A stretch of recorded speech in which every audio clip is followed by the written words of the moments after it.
Hare Krishna. So today here at Gaura, we started a new series called Hitam Vakyam, healing speech. Two Sanskrit words come from a verse in the Bhagavad Gita. Chapter 17, text 15. Translation: austerity of speech consists in speaking words that are truthful, pleasing, beneficial, and not agitating to others, and also in regularly reciting Vedic literature. Now, in this series, we can talk about anything.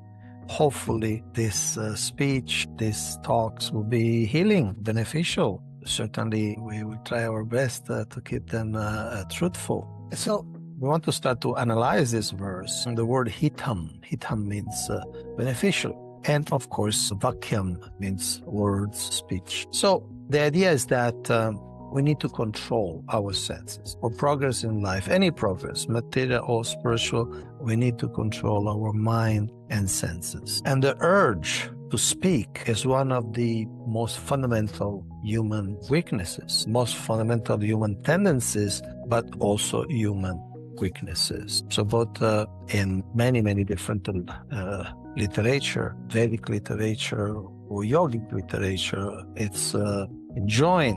Be very careful. See, let's understand the concept of tapasya, because the whole idea here is that it's the tapasya of the speech, vanmayam, of the voice. We do have two types of senses. One, they are called jnana-indriyas, indriyas, senses. These are the functions of acquiring knowledge. These are the functions of gaining knowledge about the world around us. The sounds, the taste, from the touch, feel if it's cold or if it's hot. So through the jnana-indriya, we get knowledge about the environment. And then there are the karma-indriyas, the senses of action.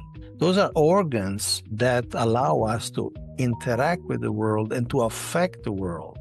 For instance, through sound, it could be music or somebody talking. We are influenced by hearing to that.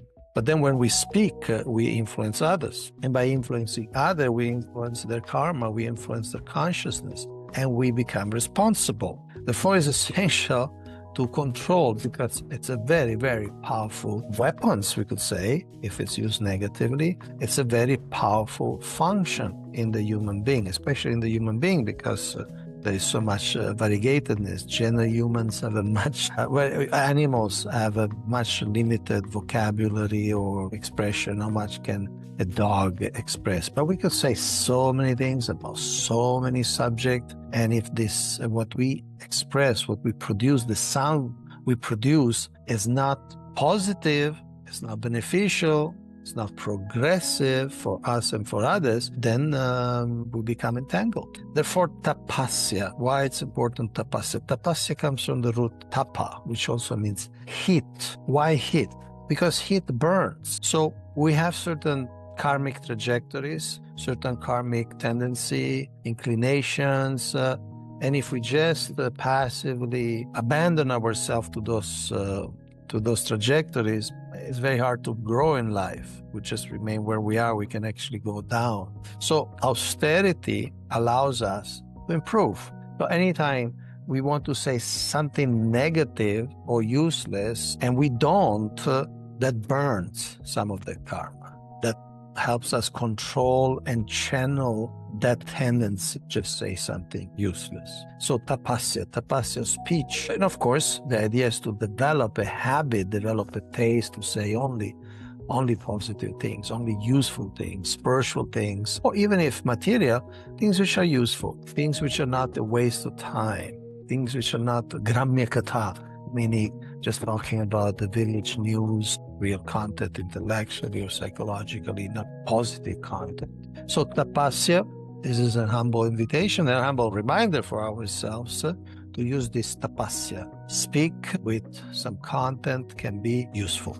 And this is what we are planning to do with this new series, Hitam Vakyam.